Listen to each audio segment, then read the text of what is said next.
Seja muito bem-vindo a este vídeo, meu nome é Pedro e eu estarei apresentando alguns resultados das pesquisas do projeto para uma futura análise de soluções comerciais para o acionamento de um motor DC brushless utilizado em um skate elétrico.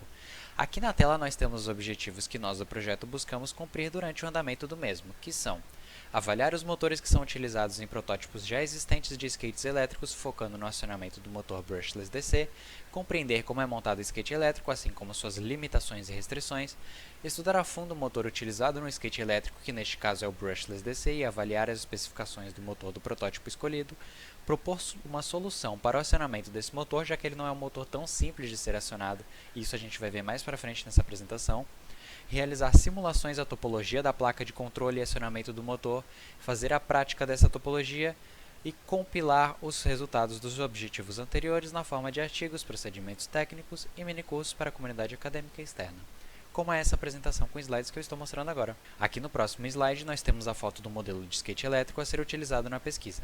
O mesmo possui os componentes citados ao lado para poder funcionar e eu irei falar mais sobre eles ao longo da apresentação, tendo foco principalmente no motor brushless DC, ou motor sem escova de corrente contínua, que é o nosso elemento principal para o funcionamento do skate. Primeiro irei abordar rapidamente os diversos tipos de motores elétricos que existem para que a gente possa ter uma ideia do que se busca em um motor de skate elétrico. E nós vamos começar a teoria falando um pouco de motores de corrente contínua, mais especificamente do motor elementar de corrente contínua, que é o modelo padrão para que a gente possa entender melhor todos os outros tipos de motores que vão ser apresentados a seguir. O motor elementar de corrente contínua é um motor teórico para a explicação do princípio básico de todos os motores, que é a interação eletromagnética entre o rotor e o estator, que são as duas partes principais de todos os motores. O nosso estator é o ímã que temos na parte de fora do exemplo, representado pelos dois blocos de polo norte e sul. Já o rotor é a nossa espira no meio, que está sendo alimentada por uma corrente elétrica que vem do nosso comutador, que é essa estrutura circular na ponta da espira. Então, entrando agora na parte do eletromagnetismo, a corrente que passa na espira do rotor gera um campo magnético, e esse campo magnético ele vai entrar em conflito com o campo magnético que nós já temos do nosso ímã do estator. E dependendo do sentido da corrente que passa pelo rotor, eu vou estar criando um polo sul de um lado da espira e um polo norte do outro. Então, se eu tiver um polo sul da espira próximo ao polo sul do estator, os polos iguais vão se repelir e fazer com que a espira gire até o outro polo, que é o oposto. Aí, no caso, para que possamos continuar girando o nosso motor, o comutador vai inverter o sentido da corrente, trocando os polos da espira de lado. Então, você repete esse processo várias vezes e obtém um giro contínuo do rotor. E esse é o princípio básico de motor de corrente contínua. Agora iremos pular para a parte mais específica desses motores. É importante citar que os motores que serão citados a seguir, eles possuem um estator composto por um bobinado que também é energizado para criar um campo magnético, e não um ímã, como foi apresentado no exemplo anterior. Existem alguns tipos de motor de corrente contínua que, nesse caso, vão se diferenciar em como é montado o circuito elétrico do estator. Por exemplo, o motor em derivação possui um bobinado do estator ligado em paralelo com a fonte e o rotor, dando a ele uma velocidade constante quando a carga varia. O motor com excitação em série, como o nome sugere, ele tem um bobinado ligado em série no circuito, que dá a ele uma corrente de partida alta e, em virtude disso, um torque de partida alto. Já o motor compound, ele junta essas duas características, pois ele apresenta dois bobinados, um em série e outro em paralelo, e vai se destacar em uma das duas características citadas anteriormente, de acordo com o campo magnético girado pelos bobinados. E agora nós iremos falar dos motores mais utilizados hoje em dia, os motores de corrente alternada. A nossa rede elétrica ela é fornecida em corrente alternada. Logo, os motores de corrente alternada têm uma construção mais simples, já que eles são alimentados pela rede e não precisam de nada que altere a corrente alternada para a corrente contínua. Eles também são motores que precisam de menos manutenção e têm uma vida útil mais longa comparado aos motores que foram citados anteriormente. O princípio de funcionamento dos motores de corrente alternada ele é muito parecido com o dos motores de corrente contínua. A diferença é que nesse tipo de motor é gerado um campo magnético girante que interage com o rotor. Motores assíncronos são basicamente motores em que a velocidade do campo magnético girante do estator é diferente da velocidade de rotação do rotor, o que é necessário nesse tipo de motor, pois ele funciona dependendo de uma variação do fluxo do campo magnético, e se o campo girante estiver na mesma velocidade que o rotor, não haverá essa variação do fluxo. Um exemplo de motor assíncrono de corrente alternada é o motor de indução monofásico. Esse motor ele possui um problema que vem devido ao fato dele só possuir uma fase, pois com apenas uma fase ele não consegue produzir um campo magnético girante. Logo, ele não consegue ter uma partida e necessita de alguns meios auxiliares para poder dar essa partida. Podemos citar alguns métodos auxiliares como o método da fase auxiliar, que divide a fase do motor inserindo uma bobina de fio mais curto no estator, e assim defasando essa fase para que se possa produzir um campo magnético girante. Outro método seria o do arranque capacitivo, que funciona basicamente como o método da fase auxiliar, porém utiliza capacitores para fazer a divisão de fase. E por último, temos o método dos polos amortecedores. Esse método se resume a introduzir uma espira em curto-circuito nos polos do estator para deformar o campo magnético do mesmo, pois a pequena espira também acaba gerando um campo próprio que vai reagir com o campo dos polos do estator. Agora partindo para os motores de indução polifásicos, que são os motores que são mais utilizados na indústria. Como esse motor possui várias fases, ele sempre tem um campo magnético girante, logo ele não precisa de nenhum método de partida auxiliar. Esse motor possui alguns tipos de rotor diferentes, que são empregados em diferentes situações. Por exemplo, o rotor tipo gaiola é empregado quando se necessita de um acionamento com velocidade constante, e o rotor bobinado quando se precisa de ajuste de velocidade.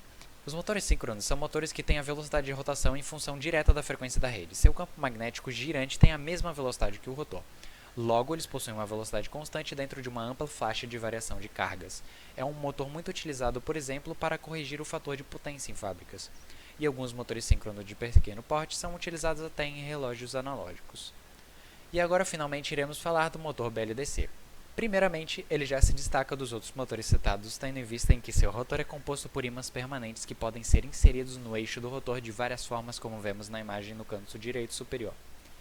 Ele também é um motor que pode ser construído tanto com um rotor interno quanto um rotor externo, que é o caso do motor a ser utilizado no skate elétrico. E eles possuem algumas características únicas, como podem ser observadas na tela. Agora vamos falar do funcionamento desse motor. A diferença para o BLDC é que nós temos o estator sendo alimentado por uma corrente contínua e essa corrente contínua cria um campo magnético que vai interagir com o campo magnético já existente dos ímãs do rotor. Passando para a próxima imagem, a gente pode ver esse processo com mais detalhe. Aqui a gente tem a representação do nosso rotor interno como um ímã girando em sentido horário e o estator com 3 fases distribuídas ao longo de 3 braços. Então, aqui no momento 1, se eu energizar o bobinado C, ele vai criar 2 polos opostos aos polos do rotor e atrair eles na direção dele. Quando o rotor se alinhar com o bobinado C, eu vou então desligar o bobinado C e ligar o bobinado B para poder manter o movimento do rotor.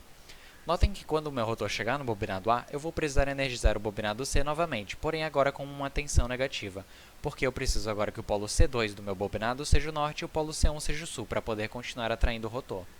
Isso vai acabar girando um gráfico mais ou menos assim. Notem que em cada momento eu tenho apenas um bobinado energizado. Isso é ruim porque eu acabo perdendo o desempenho do meu motor. Então como a gente resolve isso? Simples, ligando 2 bobinados em cada momento. Voltando agora para o nosso esquema anterior, a gente vê aqui que no momento 1 apenas o bobinado C é energizado, atraindo o rotor em sua direção. O que eu posso fazer é energizar o bobinado B com antecedência. Assim, notem que aqui na imagem eu estaria criando um polo sul logo atrás do polo sul do rotor, e assim causando um movimento de repulsão no rotor. E eu posso então repetir esse processo novamente para todos os bobinados, resultando em um gráfico mais ou menos assim. Agora, para cada momento de rotação do nosso rotor, eu tenho 2 bobinados acionados e, como consequência, um melhor torque do motor.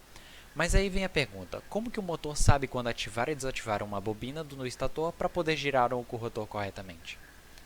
É aí que entra os nossos sensores e controlador eletrônico. O sensor é o que vai dizer aonde que o rotor se encontra e o controlador eletrônico vai acionar as chaves para energizar as bobinas. Aqui na imagem nós temos 6 módulos de acionamento do nosso motor. Observando o primeiro módulo no canto superior esquerdo da imagem, temos um motor trifásico de rotor interno e do lado um diagrama mostrando as chaves do controlador eletrônico. Os sensores estão sendo representados aqui na imagem como essas pequenas bolinhas entre cada bobinado e eles vão indicar uma bolinha, um X ou nada dependendo da posição do rotor. O processo então ele se dá da seguinte forma. O sensor ele detecta a posição do rotor e atribui um valor para A, B e C da tabela verdade do controlador eletrônico. Aqui nesse caso, por exemplo, ele atribuiu 0 para A, 0 para B e 1 para C. Ele vai então enviar essa informação para o controlador eletrônico e com essa informação o controle eletrônico vai ativar 2 chaves no circuito, que é por onde a corrente vai passar, ativando 2 bobinas e atribuindo a cada uma delas um polo.